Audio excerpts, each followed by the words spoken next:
Hey everyone, it is day 6. Sorry about that, day 7. Day 7 of our reading of Fly Girl, A Journey from Darkness to Daybreak in honor of Sexual Assault Awareness Month. Well, I guess he thought otherwise. I was told that it was time I experienced it. And I wouldn't be able to leave until I tried it with him. I knew I was in deep trouble. I wanted to bolt for the door, but simply couldn't believe what I was hearing and was too afraid to move. I sat there, petrified. I thought, what would everyone say? Would anyone believe me because I went to his place of my own free will? What would my parents say? Will he hurt me if I don't do it? Why couldn't I just disappear like Samantha on Bewitched? Or even better, why couldn't I have just turned him into a toad? I was so scared and fearful that he would hurt me anyway.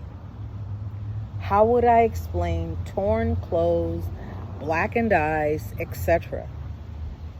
So I reluctantly lost my virginity, my self-worth, and myself without a physical scar to prove the damage. As I lay there on my back with a blank look on my face, disgusted with him and myself, I just wanted it to be over. I felt no pain, no pleasure, and no oxygen.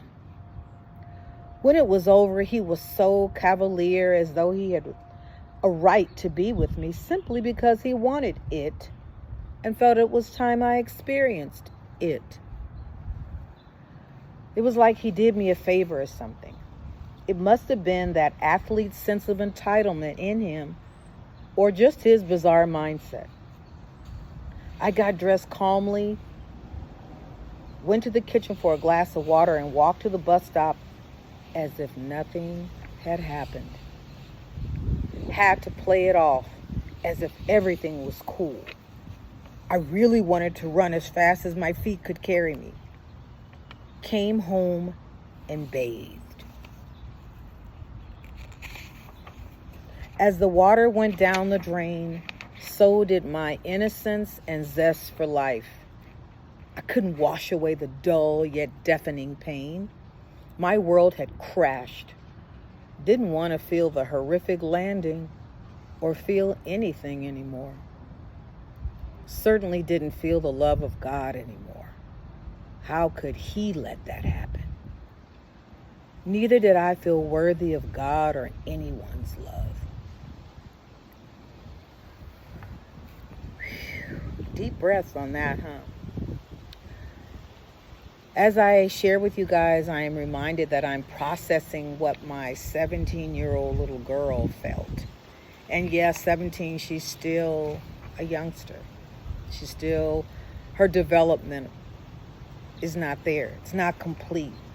I remember, and I hope you remember, that your little girl had limited capacity to understand, limited development mentally, emotionally, and limited agency. But she still, and I mean she still, survived. Although the complex trauma that came before and after this day led to limiting beliefs, it's time out. It's time out for feeling I'm not enough, for feeling you're not enough.